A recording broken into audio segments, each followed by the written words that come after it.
Thank you, David. And good evening, everyone. It is now just after 9 o'clock in the evening here, and I have looked forward all day long to this discussion. Thank you for inviting me to join you tonight and to share some of my thoughts with you. And I look forward to hearing your thoughts as well, as hopefully we will move forward together on this very exciting, if risky, journey of challenging the church on being the church in the world today. Thank you so much. So everybody has the title. Here in South Africa, we have a proverb that says, "How does one eat an elephant?" And the answer is bite by bite. Now, today's topic is overwhelming and it's becoming more and more so every day.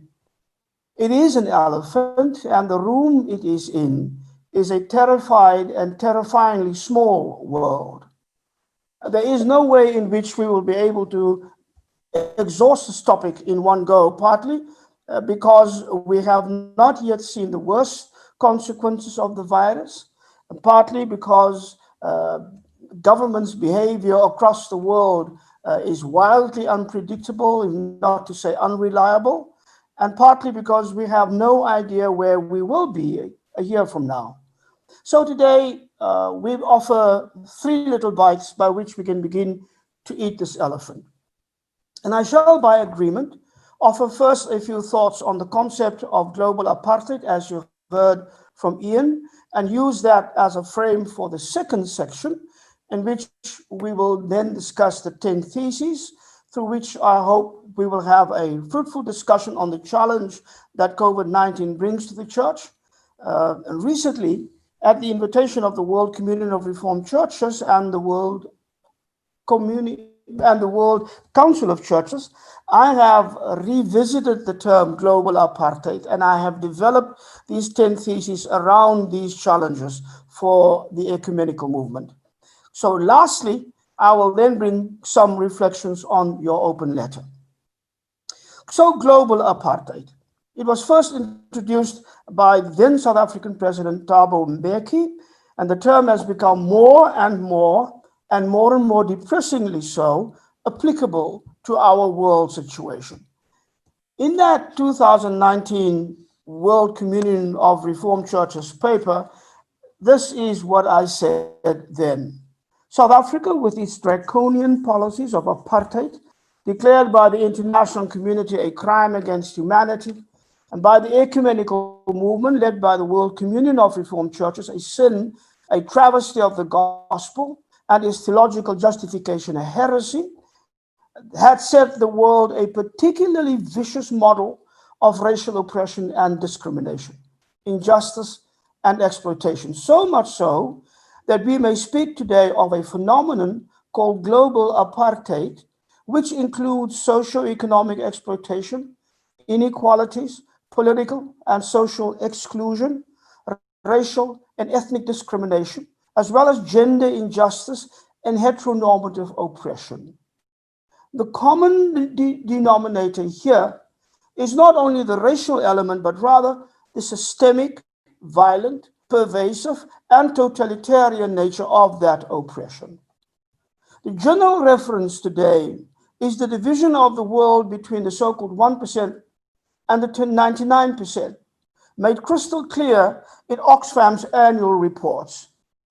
In January 2017, Oxfam reported that just 8 white men own as much wealth as half the world population. 1 in 9 people do not have enough to eat, and more than 1 billion people live on less than $1.25 a day.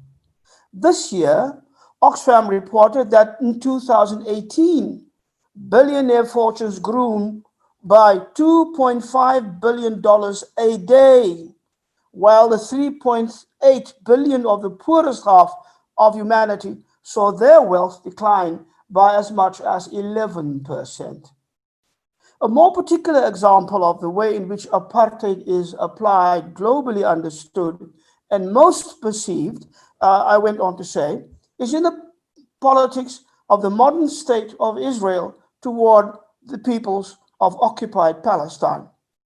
From its apartheid wall and its policies of incarceration to land theft to insidious genocide, Israel is rightly called an apartheid state.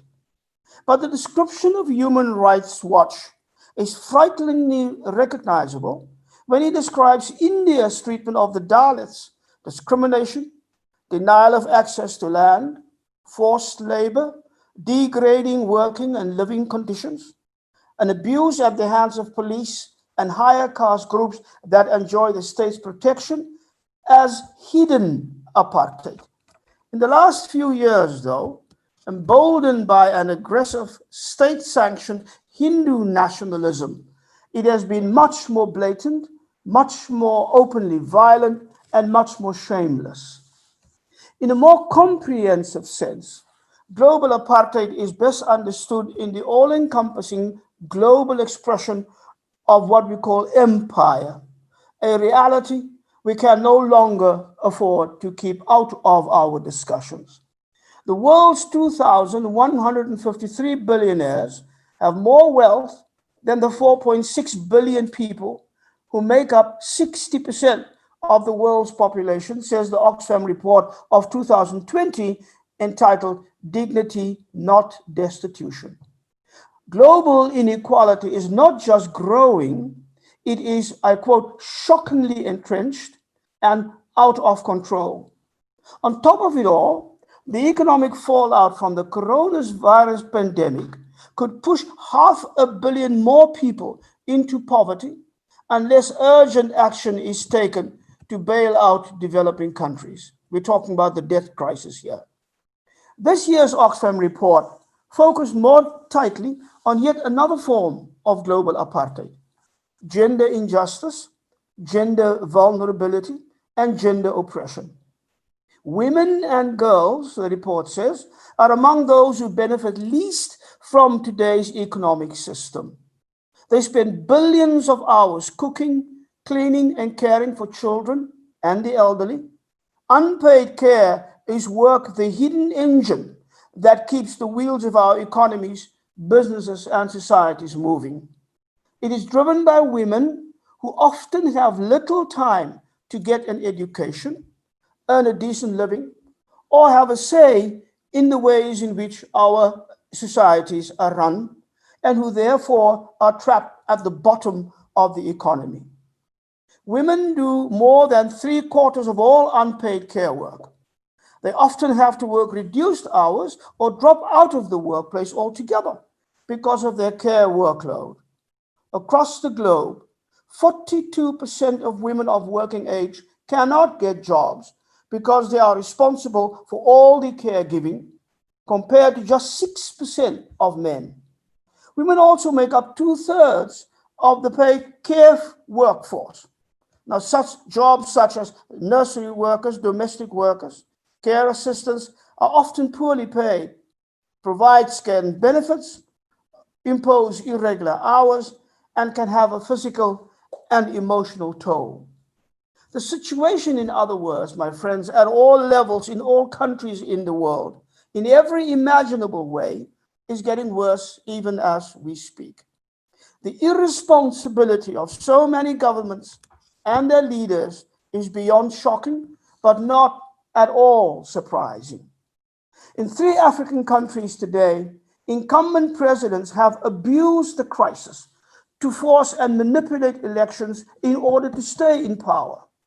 In 2 cases, claiming unconstitutional third terms, while the population have very little choice in all of this.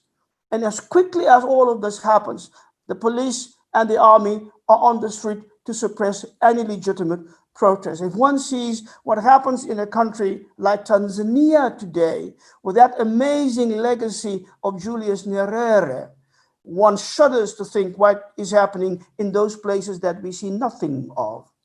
The shock, but in another way, the shock and awe doctrine, executed so ruthlessly by the imperialist powers against the vulnerable, poor peoples of the global south, has now turned upon its masters, and they are powerless against it.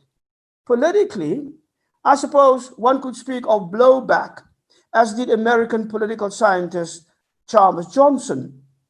But theologically, one could also remind the world that the crucified one, among the crucified ones today, has disarmed the rulers and authorities and made a public spectacle of them, triumphing over them in the cross, as Colossians 2, verse 15 tells us. So, to close this part of our discussion, the question here is, can the church sense, discern, and act upon these crises and upon this kairos moment the God of history has now placed before us? And so that brings us to the end of this first section.